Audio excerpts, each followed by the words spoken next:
This is Uganda, a country where fruits and crops grow in abundance. Some call it the Garden of Africa, but natural resources does not always mean wealth for the people. With the youngest population in the world, Uganda struggles to recover from an AIDS epidemic that has left many children orphaned over the years. A militia called the Lord's Resistance Army has been terrorizing the country for over 2 decades. The group is responsible for thousands of murders and the forceful recruitment of children into their army. As the country is developing, youths who have suffered at the hands of conflict and disease risk being left behind.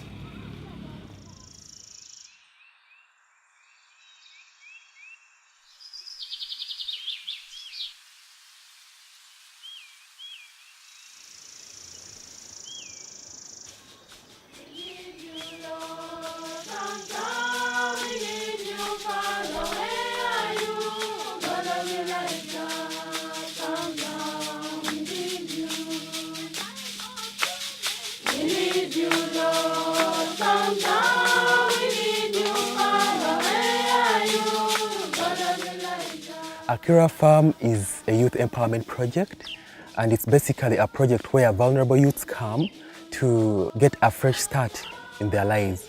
They come here when probably they have been written off in their communities, and even when themselves don't believe that they can amount to much.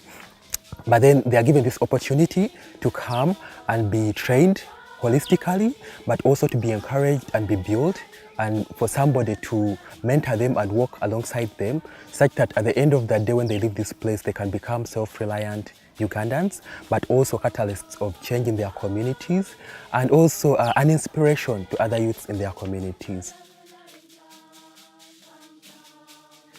You see somebody come here when, due to what has happened in their past, and probably due to what has been said about them, they don't believe much in themselves. So they come all slouching, and probably if you're to ask them what they are and who they are, they have only negative things to say about themselves.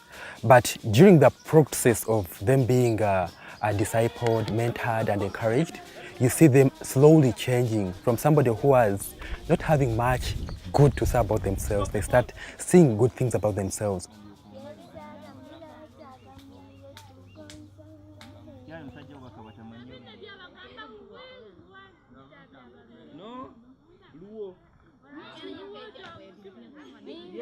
So Akira Farm has quite a number of activities like tailoring, we have carpentry, we have building and concrete practice, we have farming, we have natural medicines, we have appropriate technologies, we have some computer lessons, and then we have business skills and management, and some life skills.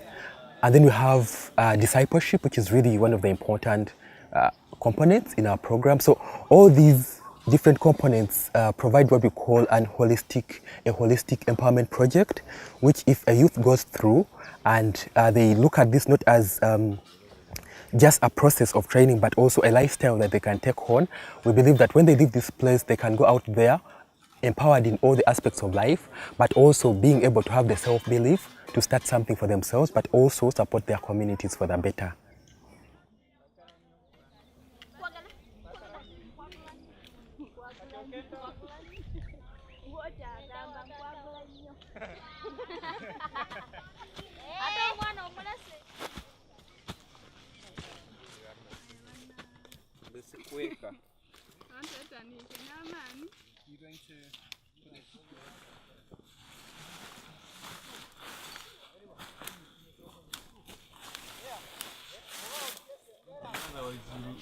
That's true, Ryan, Ivan.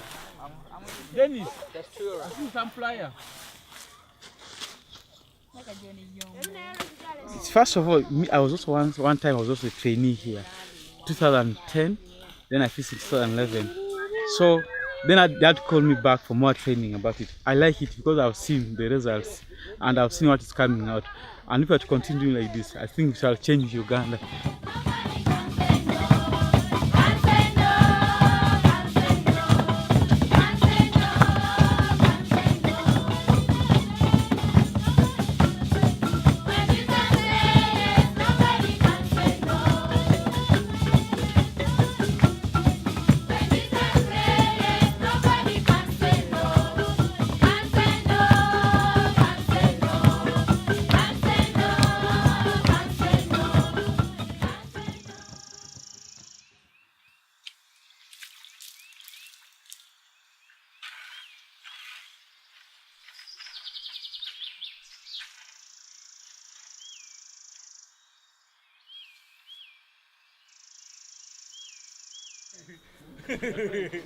We train our trainees here, and they also grow their own food from here, and the very food that we grow from here is what we feed on. And it also imparts some knowledge to them that, you know what, if you work and you make use of what God has given you, automatically you get something.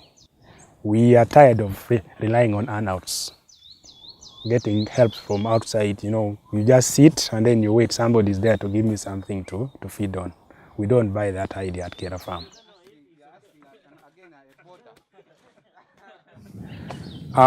We also do some outside projects, and the one which we are now doing is constructing water harvest tanks.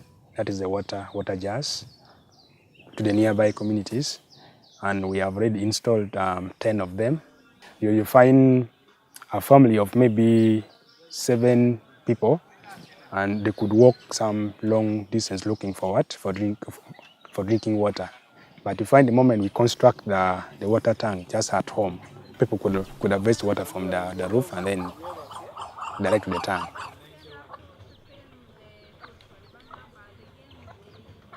Every time I sit back and try to look at Amigos in the future, first of all, I see more than one Kira farm happening, because I think this is not enough. We can do more, and it's not that it's all on Amigos' shoulders, but as an organization we can do more. If we had, for example, 3 Kira farms, then we'll be able to contribute more. And I'm seeing the youths who have left this place coming back to be not just beneficiaries, but also donors who make this place happen.